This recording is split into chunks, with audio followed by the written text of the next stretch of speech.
Happy happy birthday కన్నా. అప్పుడే 6 years అయిపోయాయి బిట్టు కన్నా. నువ్వు పుట్టినప్పటి నుంచి ఇప్పటి వరకు టైం ఎలా గడిచిపోయిందో నాకు తెలీదు. నువ్వు పుట్టక ముందంటావా? నాకు అసలు ఏది గుర్తులేదు. You the best boy in the whole world నాన్న. And thank you for selecting me as your అమ్మ. ఇంకా పెద్దవాడిగా అయిపోయి బాగా చదువుకొని అందరికీ హెల్ప్ చేసి బిట్టూస్ అ గుడ్ బాయ్ అని అందరితో అనిపించుకుని అమ్మ నాన్నకి మంచి పేరు తీసుకురావాలి. I love you. బిట్టు, నువ్వు ఆడుకోవడం లేదేంటి? నువ్వు లేకుండా ఎప్పుడైనా ఆడుకున్నానా? ఎక్కడికి వెళ్ళావు? అమ్మ ఎక్కడికి వెళ్ళదు నాన్న. నువ్వు ఎప్పుడు కావాలంటే అప్పుడు అమ్మ అని ఒకసారి పిలిస్తే వెంటనే నీ పక్కన ఉంటానుగా. వచ్చేసానుగా, పదే పదే వెళ్ళి ఆడుకుందాం.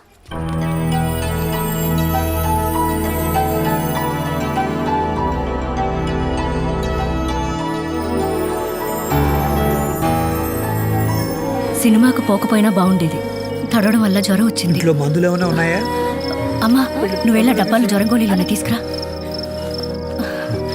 అట్లనే తడిబట్ట కూడా. పర్లేదమ్మా, చిన్న జ్వరం. మీరు వెళ్ళి పడుకోండి. ఏం చిన్న జ్వరం రా, వేడి ఇక్కడికి తగులుతోంది. అమ్మా లేనన్నా, లేచి తీసుకో.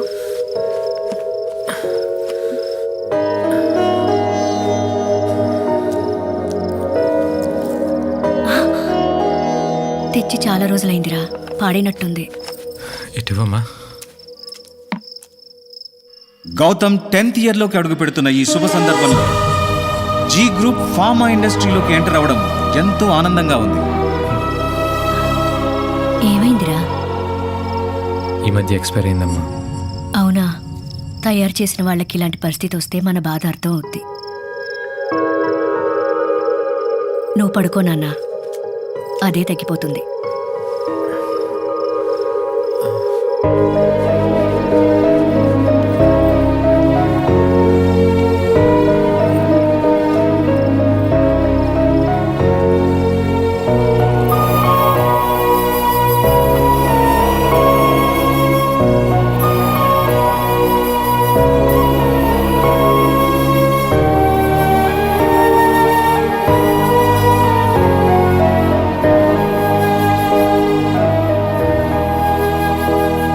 వీడెవరో నాకు తెలీదు,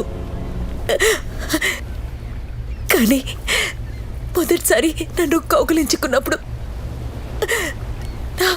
నా గుండెకు తెలిసింది వీడు ఏడుస్తున్నాడని.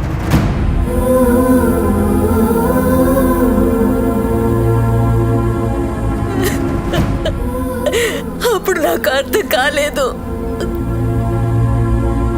ఆ రోజు పొలంలో వీడు మీ అందరినీ కొడుతుంటే నాకు 1000 ఏనుగుల బలం వచ్చినట్టు అనిపించింది.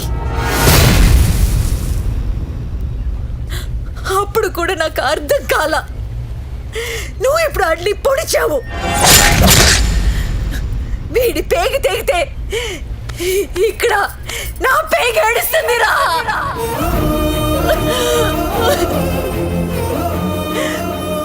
ఆడు నా కొడుకు కాక ఇంకేమడు? వీడు నా బిడ్డే. నా బిడ్డని పొడిస్తావరా?